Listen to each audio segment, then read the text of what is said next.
Alors d'abord, il faut resituer cette initiative dans un contexte. Début 2024, l'AFNAT a lancé une grande opération, un grand questionnaire, l'opération Fier d'être salarié d'un service MJPM. Et au terme de l'exploitation de ce questionnaire, il est ressorti de mettre en avant une initiative. Cette initiative, c'est la Semaine nationale de la protection juridique des majeurs, qui a deux objectifs. Premier objectif, faire connaître l'ensemble de nos professionnels qui interviennent auprès des personnes protégées. Et deuxième objectif, faire reconnaître les personnes que l'on suit comme étant citoyens à part entière dans la société d'aujourd'hui.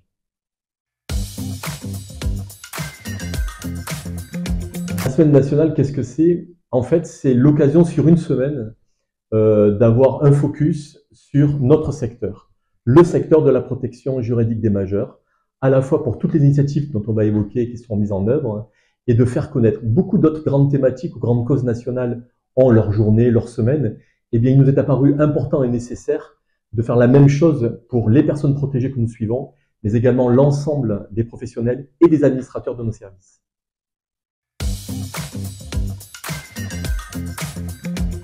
Alors, pourquoi la semaine du 3 au 9 mars? Tout simplement parce que notre secteur est organisé par une loi qui l'a rénové, qui a refondé nos actions, la loi du 5 mars 2007. Et donc, on s'est dit que c'était l'occasion de célébrer autour de cette date symbolique. Et en 2025, le 5 mars tombe du 3 au 9 mars 2025 sur toute une semaine. Voilà pourquoi on a choisi cette période.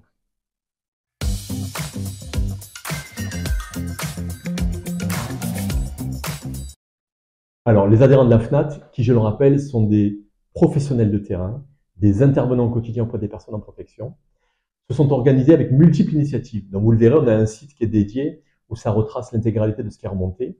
Mais en gros, il y a différentes organisations, donc des ateliers de découverte de ce que sont les mesures de protection, des journées portes ouvertes, des petits-déj pour les professionnels, des colloques aussi à vocation régionale qui sont organisés.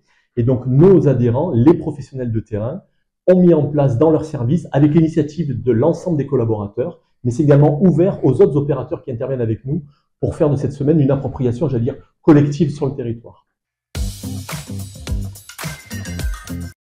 Alors pour nous, ce qui est attendu, l'impact fort attendu, c'est d'abord que les décideurs publics se penchent en fait sur le secteur. Vous savez, il y a 1 million de personnes aujourd'hui qui bénéficient d'une mesure de protection. Il y a des études qui démontrent qu'il y aura le doublement du nombre de personnes en protection vers l'horizon de 2040. Donc il s'agit pour nous de mettre vraiment la lumière sur ce secteur-là, sur ces personnes-là. L'impact aussi qui est attendu, c'est de faire connaître tous les métiers qui interviennent dans les services associatifs qui portent les mesures de protection.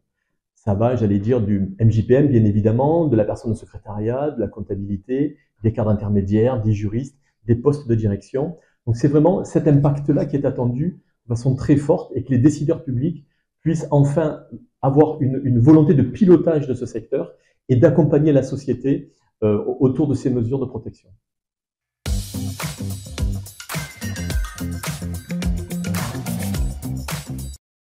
Alors bien évidemment, vous le savez, l'une des forces de la fédération, de la FNAT, c'est de travailler avec les acteurs de terrain et avec les autres. C'est-à-dire qu'on n'est pas tout seul dans notre coin. On a certes une spécificité, c'est que l'on ne fait que des mesures de protection, mais bien évidemment, c'est ouvert à tous les partenariats.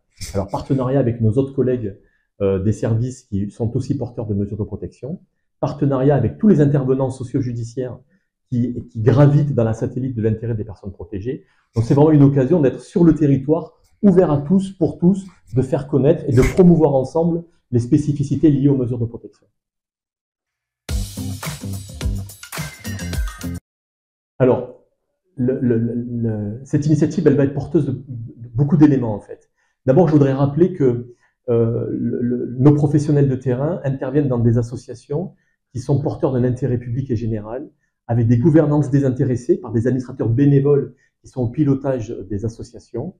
Et l'impact attendu, c'est aussi de faire prendre conscience que nous intervenons, non pas au titre de l'État-providence, mais de l'État solidaire. Nous intervenons au titre de la solidarité nationale.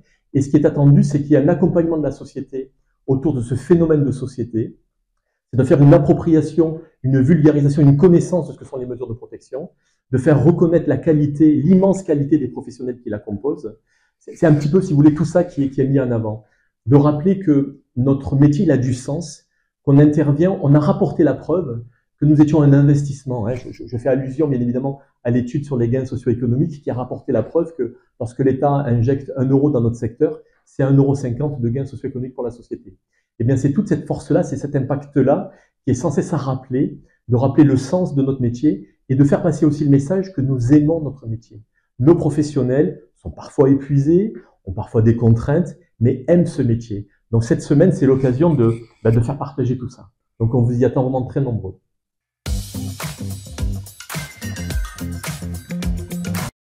Alors c'est une question qui est assez difficile et vous savez, je peux tenir des heures. Et donc ma première contrainte, ça va être de faire une réponse courte.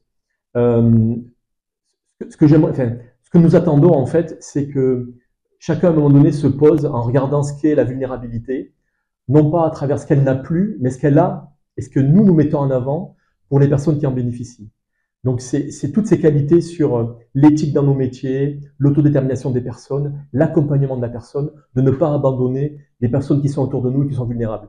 Donc si j'avais une attente, c'est d'avoir réussi à vulgariser ça, d'avoir posé un instant clé et que l'ensemble des membres de la fédération aient pu faire porter tout ça auprès du grand public, mais également des personnes protégées et des familles.